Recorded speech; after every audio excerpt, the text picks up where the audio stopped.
Advocate सीमा समृद्धि कुशवाहा पंजाब केसरी के page से, Facebook page से आप सभी लोगों को बताना चाहती हूं कि हाथरस में जो 14 सितंबर को बेटी के साथ घटना की गई, जो क्राइम किया गया बेटी के साथ, मनीषा के साथ, सबसे बड़ा ताज्जुब ये है कि उस केस में करीब 8 दिन तक एफआईआर दर्ज नहीं हुई। उसके बाद जब एफआईआर दर्ज की गई तो उसमें जो सेक्शंस लगाए गए वो है आईपीसी का सेक्शन 307, जिसमें जान से मारने की कोशिश, सेक्शन 34 कि एक से ज्यादा व्यक्तियों ने ये जान से मारने की कोशिश की, और साथ ही साथ 354 सेक्शन 354 जो सेक्शन है आईपीसी का वो साधारण छेड़छाड़ का सेक्शन है। ये सेक्शंस लगाए गए। उसके बाद आप देखेंगे कि निरंतर वो परिवार ये कहता रहा कि मेरी बेटी के साथ रेप हुआ है, मेरी बेटी के साथ इन्होंने उसकी रीढ़ की हड्डी तोड़ दी है, उसको गला दबा के मारने की कोशिश की तो उसका जो जीभ है वो भी कट गई, वो बेटी बोल नहीं पा रही थी शुरुआत में। अब सोचने वाली बात ये है कि पुलिस की नेग्लिजेंसी अगर आप इस केस में देखेंगे कि जो बेटी, उसकी जीभ जो है वो डैमेज होने के वजह से स्टेटमेंट नहीं दे पा रही है, जो बेटी वेंटिलेटर पे है वो रिटन स्टेटमेंट नहीं दे पा रही, तो क्या पुलिस की ये प्राइमरी ड्यूटी नहीं थी कि वो बच्ची का, उस बेटी का, मनीषा का मेडिकल कराए कि कहीं इसके साथ रेप तो नहीं किया गया? लेकिन इन्होंने ऐसा नहीं कराया। बाद में जब वो बेटी थोड़ी होश में आई और उससे पूछताछ की गई तो उसने बताया कि उसके साथ रेप किया गया है।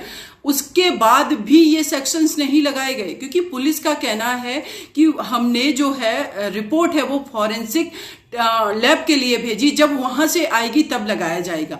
जबकि सीआरपीसी आईपीसी में ये प्रोविजन है कि अगर रेप पीड़िता ये स्टेटमेंट देती है कि उसके साथ रेप हुआ है तो ये सेक्शन उसके आधार पर ही लगाए जाते हैं, और कोई भी रिपोर्ट है वो बाद की बात है, वो फॉरेंसिक लैब से आती रहेगी।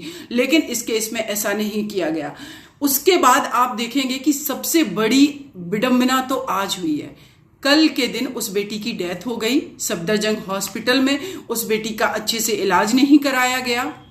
जब उसकी डेथ हो गई तो लोगों ने प्रोटेस्ट करना शुरू किया, और जब प्रोटेस्ट जब बढ़ने लगा तो आप सभी ने देखा कि रात में पुलिस ने 3 बजे रात को उस बेटी को, मैं कहूंगी, अंतिम संस्कार नहीं किया, क्योंकि अंतिम संस्कार करने का अधिकार परिवार का था। पुलिस ने उस बेटी को, जिसके साथ दरिंदगी की गई, जिसके साथ इस तरीके से, जिसको मारने की जान से कोशिश की गई थी, जिसको मार दिया गया, जिसकी रीढ़ की हड्डी तोड़ दी गई, उस बेटी को पुलिस ने जलाया है। वो अंतिम संस्कार नहीं किया, और ये एक क्राइम है, किसी के फंडामेंटल राइट का ये वायलेशन है। और ये भारतीय संस्कृति में और ये लॉ का भी प्रोविजन है कि जो भी व्यक्ति है जिसकी डेथ होती है वो जिस धर्म से बिलोंग करता है उसके सारे जो भी संस्कार हैं उसके तहत उसका अंतिम संस्कार किया जाएगा। लेकिन वो अधिकार छीन लिया गया। पुलिस का कहना है कि लॉ एंड ऑर्डर फेल हो जाता। मतलब ये पुलिस करती क्या है कि लॉ एंड ऑर्डर तो तब फेल हुआ जब वो बेटी के साथ क्राइम हुआ, और आपने कि लॉ एंड ऑर्डर फेल हो जाएगा इसलिए आपने उस बेटी को जला दिया। क्या आप वहां पर जो भी है आर्म्स फोर्स नहीं मंगा सकते थे कि अगर लॉ एंड ऑर्डर की प्रॉब्लम थी? और फिर इनका दूसरा एक्सक्यूज है कि डेड बॉडी जो है बेटी की वो खराब हो जाती। इस देश के अंदर 10-10 दिन तक डेड बॉडी को प्रिजर्व करके रखा जाता है। पुलिस को पता है सब कुछ, लेकिन पुलिस का कहना है कि ऊपर से प्रेशर था। ऊपर से किसका प्रेशर था आखिर? लेकिन मुझे जितना इस केस में समझ में आ रहा है, शुरू से जो फैक्ट है उनको टेम्पर किया गया है, और जो फैक्ट को जब टेम्पर कर दिया जाता किसी भी केस में तो उस केस में बहुत जान नहीं बचती है कि जब वो केस कोर्ट में जाएगा तो कोर्ट में वाकई में क्या उस पीड़िता को न्याय मिल पाएगा, ऐसी उम्मीद बहुत कम हो जाती है। क्योंकि शुरुआत में जब भी कोई क्राइम हो रहा है तो शुरुआत के 24 से 36 घंटे बहुत इंपॉर्टेंट होते हैं, क्योंकि जिस बेटी के साथ रेप किया गया उसका मेडिकल किया जाता है। तो जो लोग रेप करते हैं उसके स्पम्स वगैरह उस बच्ची की बॉडी पर होते हैं, फिंगरप्रिंट होते हैं, बहुत सारी चीजें होती हैं। अदर जो फैक्ट वो सब तो खत्म कर दिए गए। अब अगर आपने एसआईटी गठित की है तो क्या उस एसआईटी से कुछ भी कंक्लूजन पर पहुंचेगी? मुझे नहीं लगता है कि एसआईटी हो या सीबीआई को आप मैटर दे दीजिए। जब सारे फैक्ट को टेम्पर किया जा चुका है तो बहुत ही मुश्किल है कि सही से चार्जशीट फाइल हो। सारे जो भी सेक्शन, अदर सेक्शंस लगाने हैं उनमें भी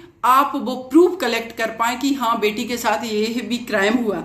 तो मेरा ये अपना मानना है एज ए लॉयर कि कोई भी जब घटना होती है तो वो 24 घंटे बहुत ही इंपॉर्टेंट होते हैं। उसमें ये पुलिस की ड्यूटी है कि उसमें वो जो भी सेक्शन है मेडिकल करवा करके इम्पोज करे, उसमें लगाए एफआईआर में।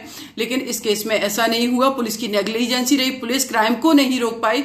और फैक्ट जो पुलिस ने खुद टेम्पर करने का काम किया है, तो पुलिस के खिलाफ भी सख्त से सख्त कार्रवाई की जानी चाहिए, ये मैं उम्मीद करती हूँ।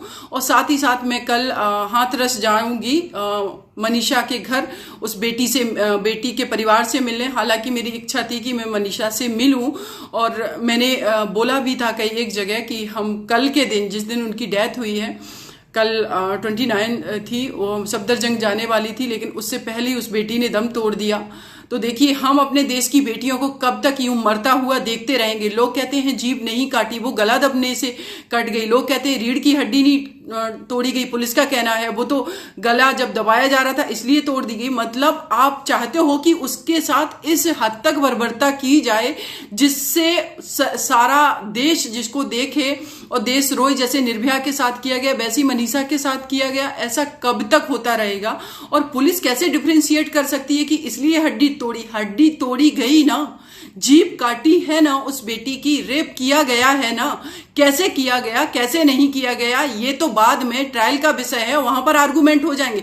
पुलिस की जो ड्यूटी होती है वो पुलिस क्यों नहीं निभा रही है? पुलिस इसमें डिफेंसिव हो करके आगे आकर के क्यों स्टेटमेंट दे रही है? बहुत सारे मैंने मीडिया में पोस्ट पढ़े हैं कि वो कह रहे हैं कि ये तो फेक न्यूज है, इसमें ऐसा कुछ नहीं हुआ है। तो ये इस तरीके का जो चीजें हैं जिनको केस को दबाने की कोशिश की जाती है, तो ये बहुत ही गलत सिस्टम डेवलप हो रहा है हमारी कंट्री के अंदर, जिससे हमारी बेटियां आए दिन बलि का बकरा बन रही हैं। तो मैं पूरी उम्मीद करती हूं कि मनीषा को भी न्याय मिलेगा। अगर एसआईटी गठित की गई है तो शायद कुछ मिल जाए इस केस में भी, कि जो भी बेटी ने स्टेटमेंट दी है कि उसके साथ रेप किया गया और जो भी क्राइम हुआ उसका प्रॉपर इन्वेस्टिगेशन होगा।